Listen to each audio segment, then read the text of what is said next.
të gjithë në një moment të udhimit ton e gjejmë veten në një pikë thirrjeje ku nuk mban më. Ndryshe i themi mjaft është mjaft.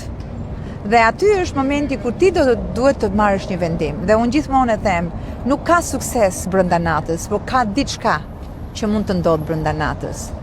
Por nëse ti vazhdon të jesh në zonën e viktimës, duke fajsuar të tjerët dhe duke nxjerrë justifikime, pyetja është, a të ndihmon ty kjo gjë? Dhe përgjigjja është në fakt jo. Prandaj, kushdo që ta ketë pas fajin, është momenti që ti të marrësh një vendim e para ti falësh të gjithë njerëzit që të kanë vënë ty në atë situatë, bllokimi. Për çfarë ka falur Mirela Sulavetë dhe kë ke falur ti që të ka shkaktuar një traumë nga e cila ke pasur nevojë që të shpëtosh?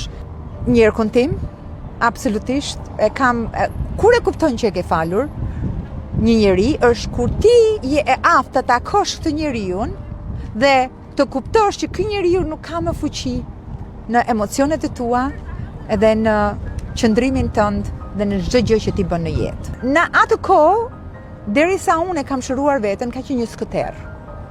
Ishte një zonë e errët, një depresion i gjallë në gjitha nivelet.